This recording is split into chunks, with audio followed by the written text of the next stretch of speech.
July 5, 1943. First light over the northern shoulder of the Kursk salient, in the open country south of Orel. A single gray dive bomber banks above a Soviet armored column, low and slow, so heavy it seems to hang in the air.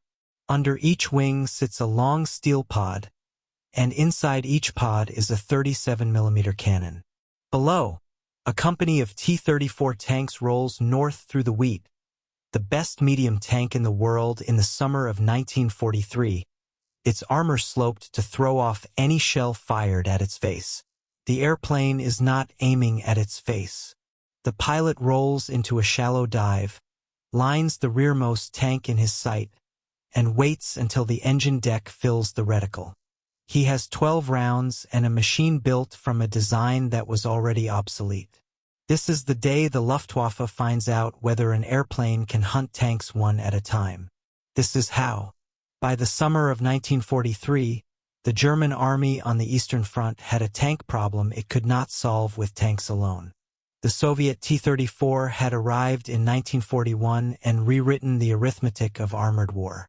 It was fast, it was cheap, and it was built in numbers no German factory could match.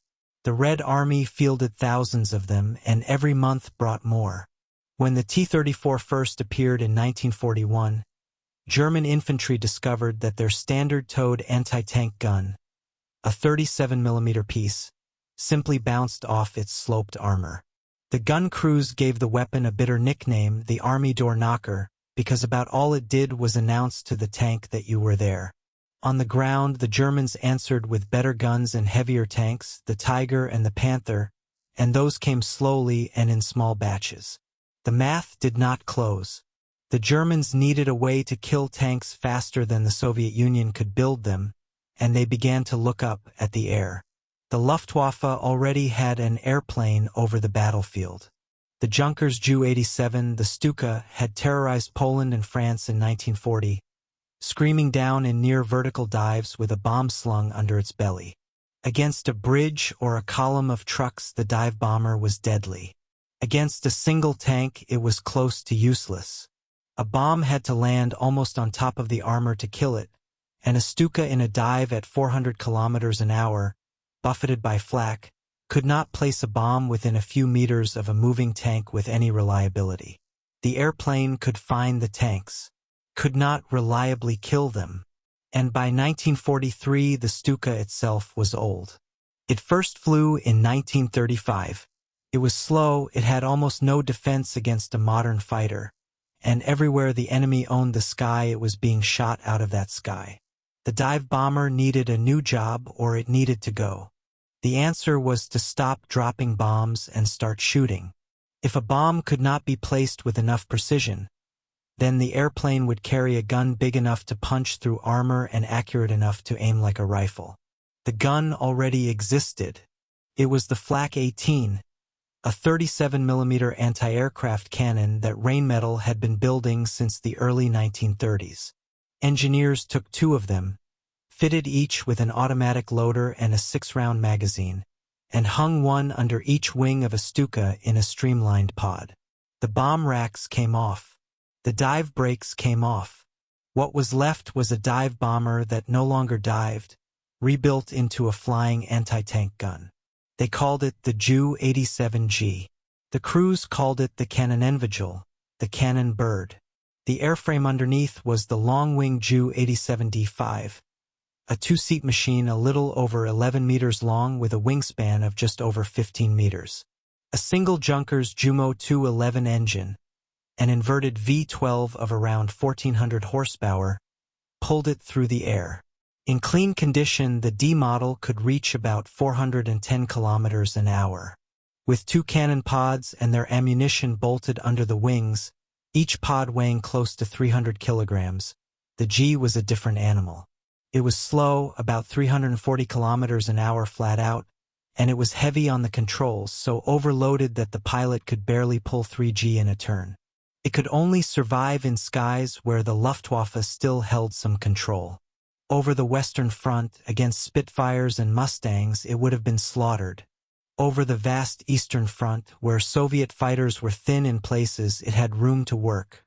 The weapon was the whole point of the airplane. Each 37mm cannon fired a tungsten-cored armor-piercing round, a hard, heavy dart of dense metal thrown out of the barrel at over 1,000 meters per second. The Germans built the core from wolfram, the tungsten carbide that let a small shell defeat thick steel. At 100 meters, striking at an angle, one of those rounds could punch through around 58 millimeters of armor plate. That was not enough to smash through the sloped front of a T-34, and no one intended to try. 6 rounds sat in each magazine, 12 in all. The pilot who flew the Kanonenvogel did not spray. He aimed, he fired in short bursts of a round or two, and he made every shell count, because when the 12 were gone he was finished for that pass. Germany tried more than one answer to the tank from the air. Alongside the cannon Stuka flew the Henschel HS-129, a small twin-engine ground attack aircraft built around an even bigger gun, and it fought over Kursk as well. The HS-129 was cramped, underpowered, and hard to fly, and it never worked as well as the men who ordered it hoped. The Stuka had one advantage the Henschel could not match. It was flown by crews who had been diving on point targets since 1939, and it carried a gun steady enough for those crews to aim. In the right hands, the old dive bomber turned out to be the better tank killer. If you appreciate military history told with the real numbers and the real names, a quick subscribe helps the channel reach more people who want it done properly. The idea had a champion. His name was Hans-Ulrich Rudel, a Stuka pilot who by 1943 had already flown hundreds of missions on the Eastern Front and had helped sink a Soviet battleship. In September 1941, off the naval fortress of Kronstadt, a bomb from Rudel's Stuka struck the old battleship Murat and blew her apart at her moorings. He was relentless, physically fearless, and fixed completely on the ground attack war. When the cannon Stuka was ready for testing over the winter of 1942 and 1943, Rudel was among those who took it up, worked out how to fly it and how to fire it, and pushed to put it into combat. The first Ju-87G flew in January 1943. Production machines began reaching the front that spring. And in early July 1943, the German army launched the offensive that would give the cannon bird its first day of battle. The offensive was Operation Citadel, the assault on the Kursk salient, a huge bulge in the front line the Germans meant to pinch off from north and south. It opened on July 5, 1943, and it became the largest tank battle in history. Thousands of tanks, German and Soviet, ground into each other across the wheat and the black earth. Somewhere over the northern shoulder of that battle, on the first morning, Hans-Ulrich Rudel took the first Ju-87G into action against Soviet armor. The tactic was precise and it was dangerous. A T-34 was armored to survive fire coming at its front.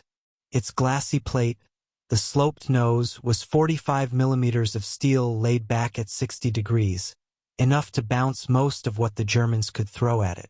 The top of the tank and the back of the tank were another matter. The roof was thin. The engine deck at the rear, louvered to let heat out of the engine, was thinner still, and under it sat the engine and the fuel. So the cannon Stuka never came at a tank head-on. It came from behind and slightly above, dropping into a shallow dive along the length of the column, and it put its 37mm rounds down through the engine deck into the machinery and the fuel below. A hit there did not scratch the tank. It stopped it, and often it set it burning from the inside. There was an irony buried in that. The same 37mm caliber that bounced off the T-34's nose on the ground, the Army door knocker, tore straight through the thin steel on its roof from the air. The shell had not changed. The angle had, and only an airplane could reach that angle. Everything about the attack was unforgiving.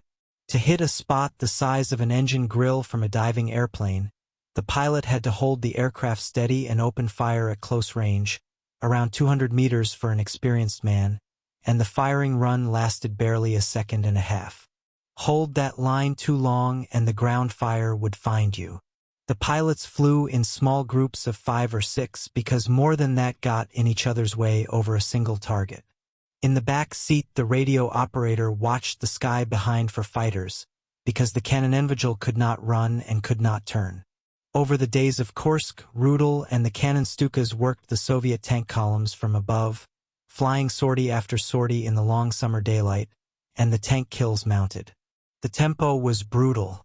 A pilot might fly 4 or 5 missions in a single day, landing only long enough to refuel and reload the 12 rounds before turning back toward a front that was a few minutes away. Rudel himself claimed 12 Soviet tanks destroyed in a single day of that fighting. By the end of the war, he would be credited with 519 tanks, a total no other pilot has ever come close to.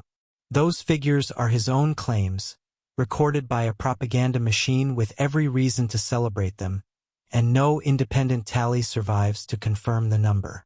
What is not in doubt is that the cannon bird could do the thing it was built to do. An airplane could hunt tanks one at a time and kill them, and it did not decide the battle. This is the hard truth under the legend of the cannon Stuka. Kursk was a German defeat. On July 12th, at Prokhorovka on the southern shoulder, Soviet and German armor collided in a battle that bled the German offensive white. Within days, Hitler called Citadel off. The Red Army went over to the attack and never handed the initiative back. The tanks that Rudel and his pilots burned were real, and they were replaced. The Soviet Union built more than 80,000 T-34s over the course of the war. No squadron of overloaded dive bombers, however skilled, could shoot them faster than the factories beyond the Urals turned them out. The airplane paid for its work. The Kanonenvogel was slow and clumsy, and it lived only because it flew where the enemy air force could not always reach it. Where the enemy could reach it, it died. Rudel himself was shot down or forced down around 30 times. In February 1945, his right leg was shattered by anti-aircraft fire and amputated below the knee. He had an artificial leg fitted and went back to flying combat missions before the war ended, still hunting tanks from the cockpit of a Stuka. He flew about 2,500 ground attack sorties, more than any other pilot of the war, and he finished it as the most decorated man in the German armed forces. He was also, to the end of his life, an unrepentant National Socialist. After the war, Rudel fled to South America, helped other fugitives escape, and never renounced the regime he had fought for. The skill was extraordinary and the cause it served was monstrous, and the record holds both of those facts at the same time. The airplane he flew did not survive long into the peace. The Stuka was a machine of 1935, and by 1945 it belonged to a war that had already ended in the sky above it. It was withdrawn and scrapped and mostly forgotten, and only a couple of complete examples survive in museums today. The idea inside the cannon bird outlived the airplane by a long way. The idea was simple and it was durable. Build an aircraft around a gun heavy enough to kill a tank, fly it low over the battlefield, and let a single pilot take armor apart from the one angle the tank cannot protect. 30 years after Kursk, the American A-10 Thunderbolt would be designed from its gun outward, a slow, plain-looking airplane wrapped around a 30mm cannon, built to do the exact thing the Kanonenvogel first did over the wheat fields south of Orel. The Stuka that hunted tanks was a failure as a war winner and a footnote in a lost campaign. As an idea about how an airplane fights a tank, it was a generation ahead of the machine that finally proved it right.